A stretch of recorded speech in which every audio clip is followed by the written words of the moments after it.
80 सीटों पर प्रत्याशी घोषित हो चुके हैं।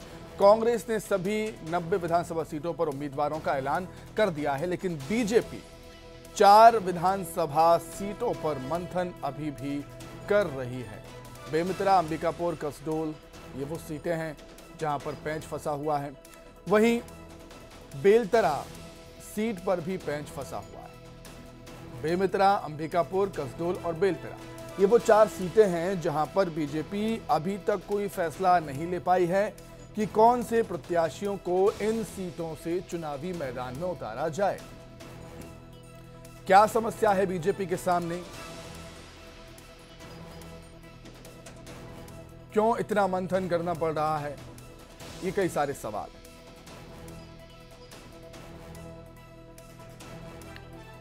बीजेपी ने 86 सीटों पर उम्मीदवार तो घोषित कर दिए हैं, लेकिन 4 सीटों पर पेंच अभी भी फंसा हुआ है।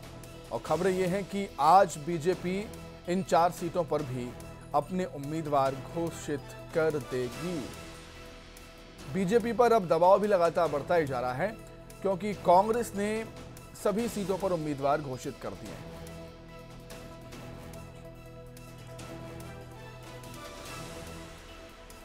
तो इसी पर अधिक चर्चा करने के लिए सीधे हम रुख करेंगे हमारे सहयोगी आकाश शुक्ला हमारे साथ जुड़ गए हैं लाइव। आकाश, 4 सीटें बेमितरा, अंबिकापुर, कसडोल और बेलतरा, इन पर पेंच अभी भी फंसा हुआ है। इन 4 सीटों पर बीजेपी कोई फैसला नहीं कर पाई है। जानना चाहूंगा आपसे कि क्या परेशानी, क्या समस्या है बीजेपी के सामने इन 4 सीटों पर। आकाश जी देखिए, बीजेपी ने 86 उम्मीदवार उतार दिए और चुनाव प्रचार में लगातार डटे हुए हैं, लेकिन ये 4 सीटें हैं जो कहीं ना कहीं फंसी हुई है। इसमें असमंजस की स्थिति पार्टी स्तर पे भी है कि युवा चेहरों को दे या फिर पुरानी चेहरे उतारे। उनके पास कई ऐसे चेहरे हैं जो उम्मीदवारी जता रहे हैं, लेकिन कहीं ना कहीं संगठन चाहता है कि इन 4 सीटों में जिताऊ उम्मीदवार ही उतारे। ऐसे में लगातार समीक्षा की जा रही है। कयास लगाए जा रहे थे कि बीजेपी जारी कर देगी कल सूची, इससे पहले भी कयास लगा रहे थे, लेकिन संगठन ये बंद लिफाफे में इसको रखा हुआ है। कहीं ना कहीं और समीक्षा चल रही है। जिस तरीके से 86 सीटें जारी होने के बाद कई सीटों में जो नए उम्मीदवार उतारे गए थे या पुराने उम्मीदवार भी उतारे गए थे, वहां से कहीं ना कहीं एक असंतोष की स्थिति देखी गई। डैमेज कंट्रोल लगातार किया जा रहा था। ऐसे में भाजपा नहीं चाहती है कि ऐन वक्त में जब चुनाव काफी नजदीक है, ऐसे में किसी तरीके से असंतोष की स्थिति फैले और माहौल बने। यही कारण है कि इसमें लगातार समीक्षा कर रही है और भाजपा एक अच्छा कैंडिडेट देना चाहती है। संभवतः आज शाम तक के भाजपा ये सूची जारी कर सकती है। जी बिल्कुल आकाश, कहीं ना कहीं बीजेपी पर दबाव भी अब बढ़ता ही जा रहा है, क्योंकि कांग्रेस ने तो सभी 90 विधानसभा सीटों पर अपने उम्मीदवार घोषित कर दिए हैं, लेकिन 4 सीटों पर बीजेपी मंथन अभी कर रही है। इसलिए दबाव भी है। कहीं ना कहीं बहुत जल्द बीजेपी को अब कोई ना कोई फैसला लेना ही पड़ेगा इन 4 सीटों पर। आकाश, बहुत शुक्रिया आपका जुड़ने के लिए, तमाम बातचीत के लिए आपका बहुत धन्यवाद। तो बीजेपी अब देखने वाली बात होगी कि इन 4 सीटों पर अपने उम्मीदवार कब उतारेगी। हालांकि खबरें हैं कि आज ही एक नई सूची जारी हो सकती है। आगे बढ़ते हैं। रायपुर से बड़ी खबर, छत्तीसगढ़ के चुनावी संग्राम की बात करें तो 2018 के रिकॉर्ड टूट गया है। रिकॉर्ड था 15 दिन में ही 30 करोड़ 52 लाख रुपए बरामद होने का। ये जो रिकॉर्ड टूटा है वो 2018 में 10 करोड़ की जब्ती हुई थी, लेकिन 2023 विधानसभा चुनाव की बात करें तो 15 दिन में ही 30 करोड़ 52 लाख रुपए कैश और सामग्री पुलिस ने बरामद कर ली। 8 करोड़ 13 लाख कैश बरामद किया गया है। 838 लीटर शराब, 2731 किलो नशीली दवाएं, 158 किलो से अधिक के आभूषण बरामद किए गए। 2018 की बात करें तो 10 करोड़ की जब्ती हुई थी। युगल हमारे साथ जुड़े हुए हैं, रायपुर संवाददाता। युगल, क्या कुछ और जानकारी आपके पास? 2018 का रिकॉर्ड टूट गया है, अभी तो 15 ही दिन हुए। जी बिल्कुल, देखिए 15 दिन में रिकॉर्ड तोड़ जो जब्ती हुई है, चाहे अवैध जो रकम हो या फिर अवैध सामग्री है जो चुनाव को प्रभावित करने के लिए इस लिहाज से ले जाए जाते थे, और 30 करोड़ 52 लाख रुपए की जब्ती निर्वाचन आयोग के अलग अलग जो स्थैतिक दल है उन्होंने की है। अब पूरी निगरानी रखी हुई है। सरहदी जिलों से लेकर के जिला स्तर पर भी ये टीम गठित की गई है। तो सबसे बड़ी बात यही है कि 838 जो है लीटर जो शराब है वो जब्त किया गया है। 2731 नशीली दवा है, जिसमें सिरप भी शामिल है, टैबलेट भी शामिल है। इसके अलावा 158 जो स्वर्ण आभूषण है ये अब चुनाव को प्रभावित करने के लिए जाते हैं। अगर 2018 की हम बात करें सुनील, तो 10 करोड़ रुपए की राशि है वो जब्त की गई थी, लगभग सामान और राशि मिला करके। तो अभी 15 दिनों के भीतर ही 30 करोड़ का आंकड़ा है वो पार कर गया है।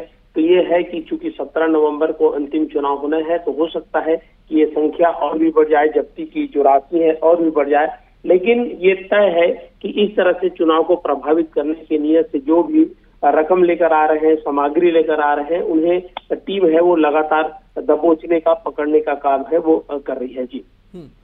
और इससे इनकार भी नहीं किया जा सकता युगल कि आने वाले समय में ये जो आंकड़े हैं और भी बढ़ जाएंगे। बहुत धन्यवाद आपका जुड़ने के लिए, तमाम बातचीत के लिए।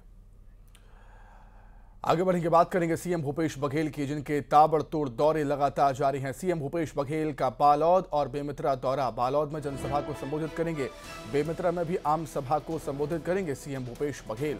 चुनावी प्रचार में ताकत सीएम भूपेश बघेल ने अपनी झोंक दी है।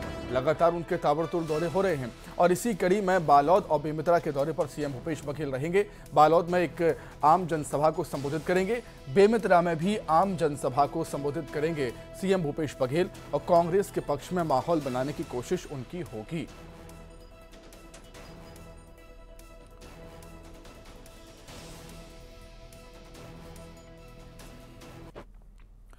वहीं शक्ति की बात करें तो शक्ति में बीजेपी आज शक्ति प्रदर्शन करेगी। जी हां, जनसभा एक बीजेपी की होनी है। केंद्रीय मंत्री मनसुख मंडाविया इसमें शामिल होंगे।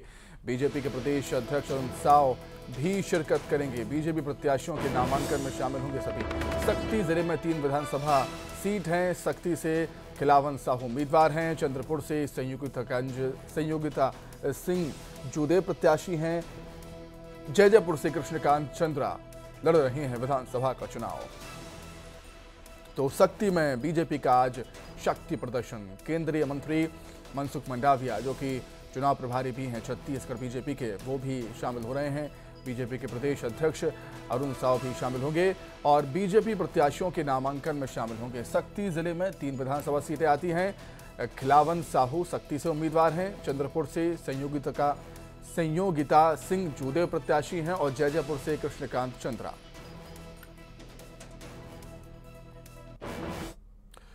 तो वहीं विधानसभा चुनाव के लिए बीजेपी कांग्रेस जल्द ही अपने घोषणा पत्र जारी करेगी। चुनावी घोषणाएं कर वोटरों की साधने की कवायद करेगी दोनों ही पार्टियां।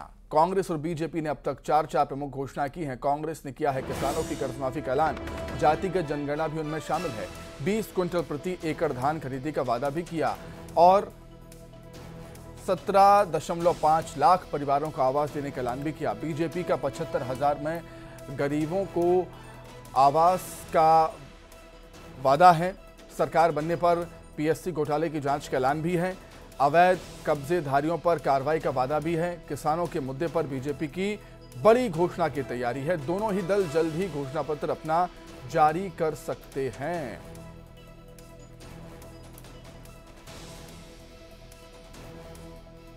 तो किसी भी चुनाव के लिए घोषणा पत्र काफी अहम होता है और ये दोनों ही पार्टियां बखूबी समझती हैं। एक अच्छा घोषणा पत्र, अच्छे वादे आपको चुनाव भी जिताते हैं। हमने कई बार देखा भी है। किसानों की कर्जमाफी का वादा कर कांग्रेस सत्ता में आई थी। एक महत्वपूर्ण वादा जो कांग्रेस ने किया, सत्ता बनाने में महत्वपूर्ण भूमिका उस वादे ने निभाई। फिर से कांग्रेस ने किसानों की कर्जमाफी का वादा कर दिया है। अब बीजेपी भी इसकी काट ढूंढ रही है और पूरी संभावना है कि घोषणा पत्र में बीजेपी किसानों के लिए कुछ बड़ा तो करेगी ही।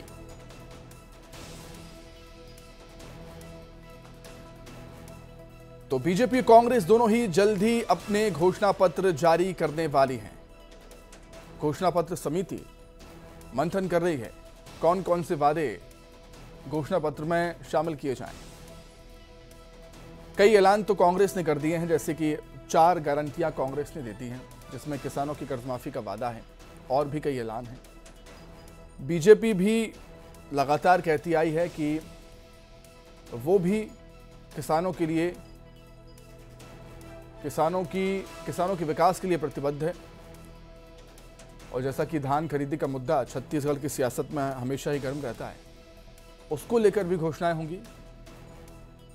और जातिगत जनगणना, ये एक नया मुद्दा लेकर कांग्रेस आई है इस बार, जातिगत जनगणना का मुद्दा। मध्य प्रदेश में भी कांग्रेस ने ऐलान कर दिया, राजस्थान में भी ऐलान कर दिया और अब छत्तीसगढ़ में भी ऐलान हो चुका है। प्रियंका गांधी आई थी, कहा था कि छत्तीसगढ़ में दोबारा कांग्रेस की सरकार आती है तो जातिगत जनगणना जरूर होगी।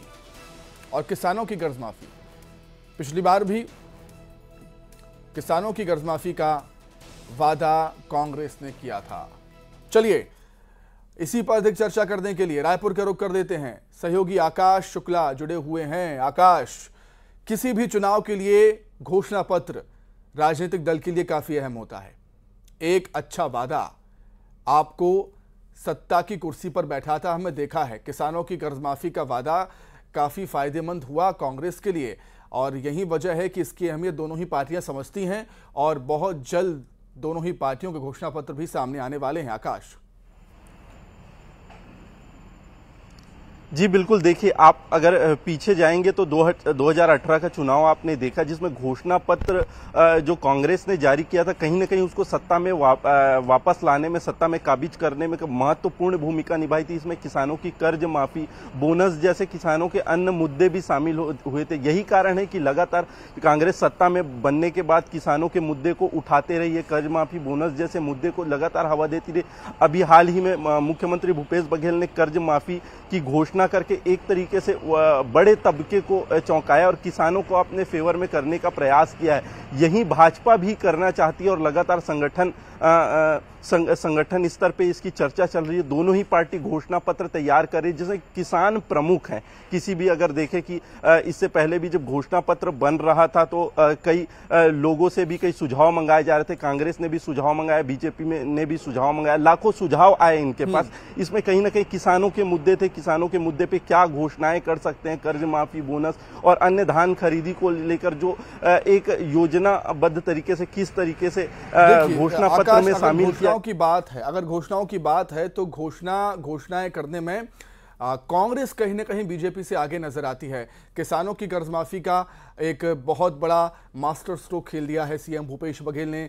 एक और मुद्दा अहम लेकर आई है कांग्रेस, जातिगत जनगणना का। तो कहीं ना कहीं जो कांग्रेस है वो घोषणाएं करने में बीजेपी से आगे नजर आती है और बीजेपी पर कहीं ना कहीं दबाव जरूर बढ़ेगा इसको लेकर। बहुत शुक्रिया आकाश आपका जुड़ने के लिए, तमाम बातचीत के लिए आपका बहुत धन्यवाद। आगे बढ़ेंगे। सीएम भूपेश बघेल के किसान कर्ज माफी की घोषणा के बाद पिछले 2 दिनों से प्रदेश की चुनावी राजनीति इसी मुद्दे के इर्द गिर्द घूम रही है। वन मंत्री मोहम्मद अकबर ने सीएम बघेल के कर्ज माफी की घोषणा को बड़ा ऐलान बताया। कहा कि बघेल सरकार किसानों के हित में काम कर रही है। साथ ही उन्होंने कहा कि कांग्रेस का चुनावी घोषणा पत्र जल्द ही जारी किया जाएगा और इस बार हम 75 से ज्यादा सीटें विधानसभा की जीतने वाले हैं। और उन्होंने आगे कहा कि किसान कर्ज माफी पर बीजेपी को बोलने का कोई हक नहीं। क्या कुछ और कहा, आइए आपको सुनाते हैं।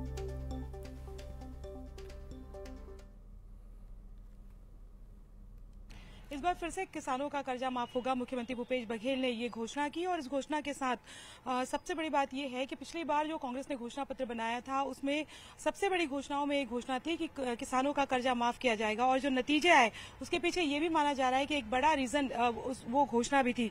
एक बार फिर मुख्यमंत्री भूपेश बघेल ने ये कहा है, सख्ती में ये घोषणा की है। संसदीय कार्य मंत्री मोहम्मद अकबर हमारे साथ मौजूद हैं, उनसे बात करते हैं। सर, पिछली बार अगर हम बात करें विधानसभा चुनाव के पहले जब आप लोग विपक्ष में थे तो इस घोषणा को एक बड़ी घोषणा माना गया था कि किसानों का कर्जा माफ किया जाएगा।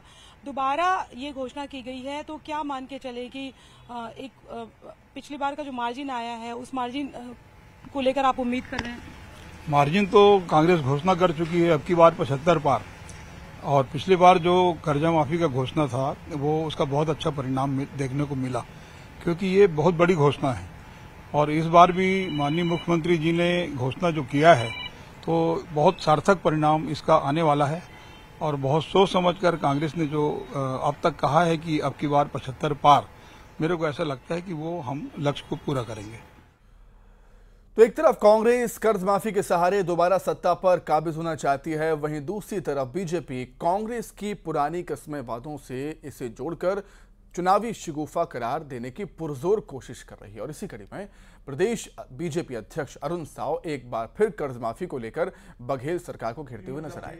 मुंगेली जिले के लोरमी में बीजेपी प्रत्याशी अरुण साव ने अपने प्रचार अभियान के दौरान बघेल से सीएम भूपेश बघेल से 2018 में किए गए वादे का हिसाब मांग लिया। अरुण साव ने कहा कि कांग्रेस को अपने 2018 के घोषणा पत्र का हिसाब देना चाहिए। भूपेश बघेल एक बार फिर प्रदेश की जनता से झूठे वादे कर रहे हैं, लेकिन इस बार प्रदेश की जनता धोखा नहीं खाएगी।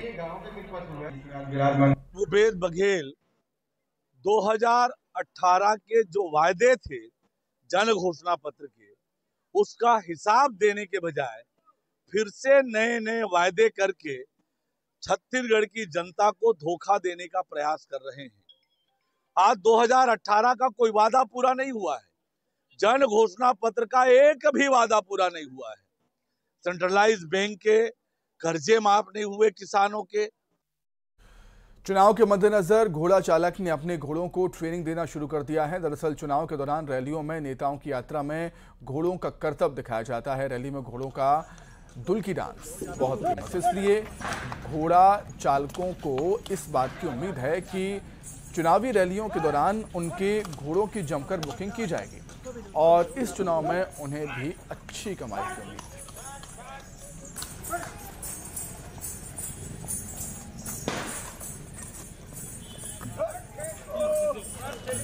रिक्की भाई घोड़ी बग्गी वाली गणेश चौक धमतरी। घोड़ी का बग्गी में शादी में तो यूज होता है और कहाँ कहाँ यूज करते हो? शादी में यूज होता है, जुलूस में यूज होता है। और अभी जो सिखा रहे थे घोड़े को, क्या सोच के सिखा रहे थे? चुनाव सामने है, हम लोग चुनाव के माहौल में वो प्रैक्टिस कर रहे हैं कि चुनाव प्रचार में कि हम लोग को कुछ बेनिफिट मिले जुलूस में, ऐसा हम लोग विचार बना रहे हैं।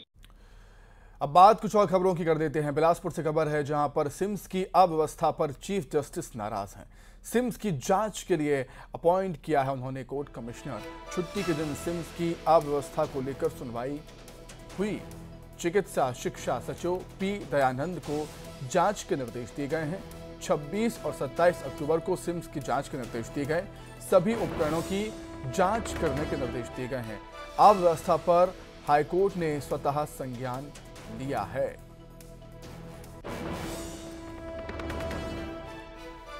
तो सिम्स की अव्यवस्था को लेकर कोर्ट काफी नाराज है, निराश है। चीफ जस्टिस ने नाराजगी जाहिर की है इसको लेकर। सिम्स की जांच के लिए उन्होंने कोर्ट कमिश्नर अपॉइंट किया। अधिक जानकारी के लिए हम सीधा रुख करेंगे बिलासपुर का। हमारे सहयोगी उमेश मौर्य हमारे साथ जुड़ गए हैं। उमेश, कोर्ट ने स्वतः संज्ञान लिया है सिम्स की अव्यवस्था को लेकर। चीफ जस्टिस ने नाराजगी जताई है और अपॉइंट किया है कमिश्नर को, कोर्ट कमिश्नर को। मामला बेहद गंभीर।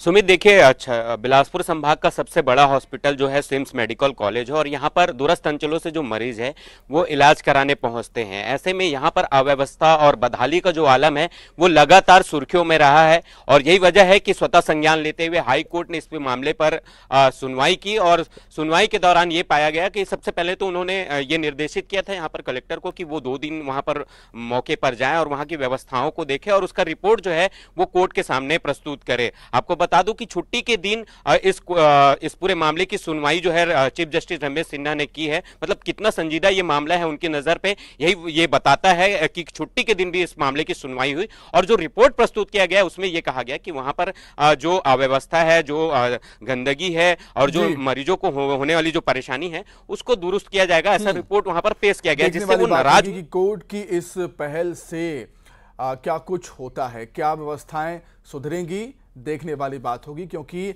एक बड़ा तबका मरीजों का सिम्स में इलाज करवाने के लिए पहुंचता है। कोर्ट ने स्वतः संज्ञान लिया है, कोर्ट कमिश्नर को नियुक्त भी किया है। बहुत शुक्रिया आपका उमेश, जुड़ने के लिए, तमाम बातचीत के लिए बहुत धन्यवाद। आगे बढ़ते हैं। बलरामपुर से बड़ी खबर है, जहां 18 हाथियों के दल में एक हाथी बीमार हो गया। फॉरेस्ट अधिकारी की निगरानी में इलाज उसका हो रहा है। वाड्राफ नगर वन क्षेत्र में हाथियों ने डेरा डाला है। हाथियों का दल यहां पर जमकर उत्पात मचा रहा है।